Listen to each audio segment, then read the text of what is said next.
Halo Nakama Squad, kembali lagi bersama Nakama Aquatic. Bulan lalu ada sebuah kabar tentang Chana Oranti yang lumayan bikin sedih. Menurut salah satu importir yang langganan masukin ikan ini ke Indonesia, Chana Oranti nggak akan bisa kamu dapetin selama bulan April ke Juli karena ada sebuah aturan larangan tangkap yang diberlakukan di daerah asal ikan-ikan tersebut, tepatnya di Assam, India. Kabar ini jelas bikin banyak orang kecewa. Soalnya biasanya pada bulan April dan Mei, musim Chana Oranti udah mulai berlangsung. Harga ikan yang tadinya mahal banget bisa berangsur turun ke nilai yang lebih terjangkau. Tapi ternyata 2 minggu terakhir Chana Oranti udah mulai masuk ke Indonesia lagi. Walau di Assam sana larangan tangkap ini masih diberlakukan. Ikan-ikan yang masuk juga ukurannya kecil banget, sekitar 4-8 cm.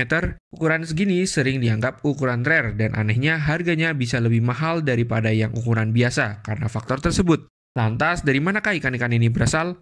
Kalau misal gak boleh ditangkap, lah ikan ini didapat dari mana? Mari kita ulas topik menarik ini, so jangan lupa buat tonton videonya sampai habis ya. Dari mana Chana Oranti didapat? Sejak pertama kali masuk ke sini sekitar 10 tahunan lalu, Chana Oranti yang dijual ke Indonesia adalah ikan tangkapan alam. Di India sendiri, budidaya bukanlah hal yang terlalu digalakkan di sana, terutama buat ikan hias. Mayoritas ikan hias di India yang masuk ke sini merupakan hasil tangkapan alam, tanpa adanya upaya budidaya. Padahal kalau dilihat dari efek jangka panjangnya, hal ini bisa menyebabkan penurunan populasi ikan di habitatnya. Contoh utamanya ada di ikan bernama Puntius denisoni. Ikan asal daerah Western Ghats, India ini diketahui terus diambilin dari alam sejak tahun 90-an. Soalnya warna dan tampilannya yang menarik membuat penghobi ikan hias di seluruh dunia tertarik buat melihara ikan ini. Alhasil ikan ini mengalami penurunan populasi di alam yang cukup buruk. Imbasnya, walau hasil ekspor ikan ini ke luar negeri bisa menghasilkan lebih dari $1 juta Amerika Serikat yang masuk ke kantor pemerintah India. Namun, mereka mengambil langkah yang lebih penting. Pemerintah India langsung nge-ban perdagangan Puntius denisoni ke luar negeri lagi karena populasinya yang semakin memburuk. Nah, uniknya Indonesia malah bisa membudidayakan ikan ini di tanah air. Hasilnya, buat orang Indonesia, Puntius denisoni bukanlah ikan yang rare. Orang ikan ini bisa ditemuin di toko akuarium terdekat. Chana Oranti sendiri sekarang lagi punya nasib yang mirip kayak Puntius denisoni. Ikan-ikan ini secara besar-besaran diambil dari alam buat dijual sebagai ikan hias ke berbagai negara di luar India, termasuk Indonesia. Gak ada upaya budidaya yang ngelakuin sama orang-orang di India. Mereka masih mengandalkan tangkapan nelayan yang beraktivitas di sekitar anak-anak sungai Brahmaputra. Kalau dia dari habitatnya, Chana Oranti hidup di sungai-sungai yang dekat dengan rawa. Sebagai jenis chana yang nggak punya ukuran raksasa, ikan ini lebih suka hidup di perairan yang lebih kecil daripada di sungai yang luas. Karena di perairan yang lebih kecil, mereka bisa menjelma menjadi seekor apex predator yang ganas, sekaligus berada di tempat atas rantai makanan. Sama kayak orang nangkap ikan baung di sini, para nelayan di sana juga menggunakan jaring dan pancingan sebagai alat tangkap. Jaring dipakai buat tangkap ikan yang berukuran kecil karena mereka biasanya masih berkumpul di sekitaran indukannya. Jadi setiap nelayan lebih mudah dapetin ikan kecil, karena sekali nyerok mereka bisa dapetin Chana Oranti dalam jumlah banyak. Sedangkan ikan-ikan yang berukuran di atas 15 cm lebih banyak didapat dengan cara dipancing. Makanya banyak penghobi Chana yang suka nemuin kali pancing di dalam mulut ikan. Ya itu karena nelayan dapetinnya karena dipancing. Ikan-ikan ini bakal dibawa ke pengepul yang ada di kota-kota besar. Di tempat itu, ikan-ikan ini bakal dikarantina sebentar sebelum akhirnya dikirim ke luar negeri, termasuk Indonesia. India hanya punya satu sumber buat memenuhi permintaan pasar akan Chana Oranti, yaitu dari hasil tangkapan alam. Jauh ini belum ada aturan dari pihak pemerintah India buat menjaga populasi ikan-ikan ini. Sampai pada tahun 2023, keluarlah sebuah aturan larangan tangkap yang berlaku di negara bagian Assam. Assam merupakan habitat asal Chana Oranti sehingga aturan ini bisa sangat berdampak dengan penjualan ikan ini di negara-negara peminatnya. Salah satunya ya Indonesia. Kalau misal nggak boleh ditangkap, otomatis nggak akan ada Chana Oranti yang masuk ke Indonesia. Namun selama 2-3 minggu terakhir Chana Oranti mulai terlihat di pasaran lokal. Pertanyaan besar muncul, dari mana ikan ini berasal? Ikan budidaya apa ikan tangkapan alam? Aku tahu. Buat sebagai besar penghobi, mereka pasti nggak akan mau tahu ikan-ikan ini datangnya dari mana. Sama kayak penjualan sepatu thrift, para pembelinya pasti sebodoh amat soal dari mana sepatu-sepatu itu berasal. Yang penting bisa dapat barang yang diinginkan. Chana Oranti yang datang ke sini sekarang ukurannya kecil-kecil banget. Ukuran kecil ini juga lebih berisiko karena mereka masih lebih rawan untuk mati. Karena jika masih di alamnya, ikan-ikan tersebut pasti masih kumpul sama induknya. Perbincangan soal asal-usul cana oranti yang masuk ke Indonesia dalam beberapa minggu terakhir jadi topik hangat di kalangan penghobi cana. Di berbagai grup Facebook dan forum lainnya, para penghobi meyakini kalau ikan-ikan ini adalah hasil budaya di India. Karena jika menuruti aturan di Assam, kayaknya bakal mustahil buat dapetin ikan-ikan kecil ini karena larangan tersebut. Soal budidaya, mungkin hal ini bisa terjadi juga karena orang di India pasti punya banyak keuntungan buat membudidayakan cana oranti. Mereka punya suhu yang sesuai dengan apa yang dibutuhkan ikan dan mereka pasti punya pengetahuan lebih terhadap cana oranti karena ikan ini adalah ikan endemik di sana. Namun ada satu dugaan lagi yang bisa menjadi kemungkinan. Gimana kalau ikan-ikan ini ditangkap secara ilegal? Dilansir dari sebuah artikel terbitan media The Print India, problematika soal ikan gabus hias juga udah jadi sorotan di sana.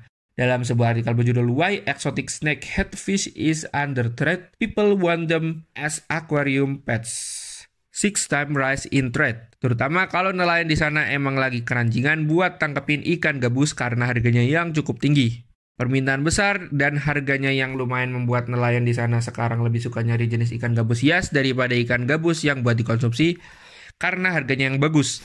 Menurut Aniruddha Mukherjee, seorang aktivis lingkungan hidup asal Wild Crew India, pamor ikan gabus hias yang naik ini bikin para nelayan jadi menghalalkan segala cara, termasuk dengan menangkap ikan secara ilegal.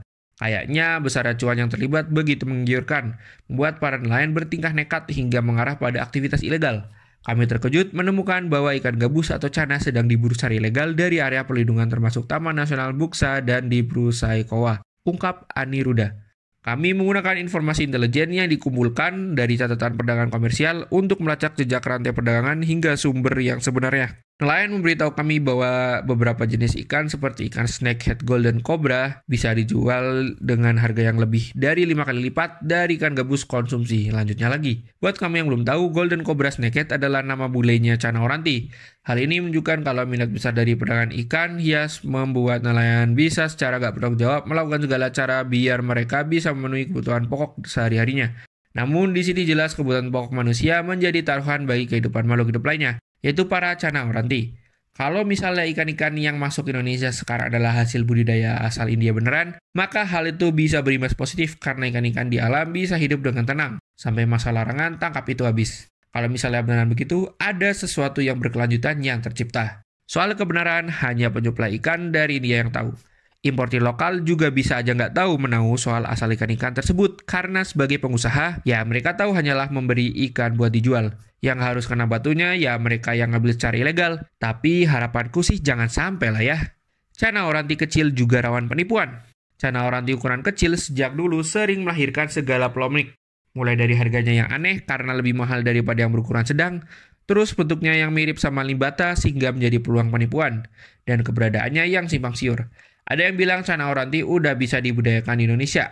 Berita ini udah lalu lalang sejak 2 tahun lalu, namun sampai sekarang nyatanya keberadaannya nggak bisa memenuhi permintaan pasar. Tapi dari semua problematika tersebut, yang paling ngeselin adalah poin kedua, yaitu cana oranti kecil ini bisa jadi peluang nipu yang sangat mudah.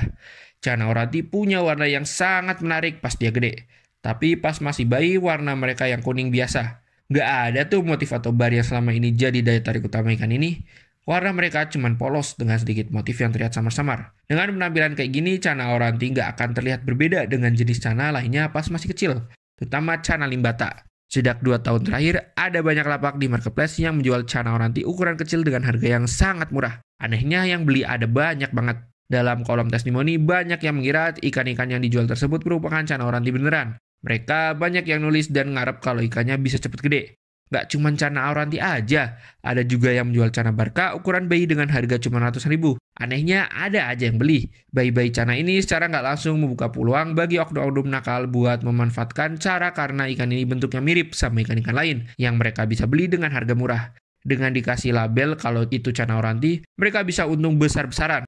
Apalagi pihak marketplace juga nggak pernah memverifikasi siapa yang menjual barang. Sehingga para penipu ini bisa pakai nama palsu. Jalan terbaik adalah beli dari importir atau reseller resmi dari para importir ini yang udah terang-terangan ngejual cana oranti baby yang asli. Kalau dilihat secara seksama, kamu juga bisa ngelihat perbedaan jelas dari cana oranti dan cana limbata, walau dua-duanya masih bayi. Barnya Chana Oranti sekilas udah bisa kelihatan walau dia masih berukuran kecil.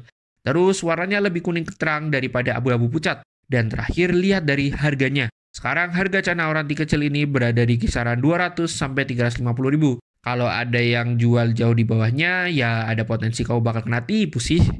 Kesimpulannya, polemik soal Chana Oranti BB memang selalu menarik buat disimak. Mulai dari asal-usul, gimana cara nelayan dapetinnya di India, sampai unsur-unsur penipuan yang bisa terjadi. Yang jelas, tahun ini adalah tahun yang unik, di mana kamu akhirnya bisa memelihara Chana Oranti dari kecil.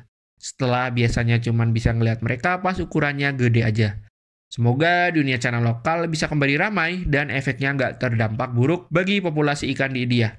Harapannya juga semoga kualitas ikan yang datang bisa lebih baik lagi biar kamu nggak rugi bandar mulu karena ikannya cepat mati.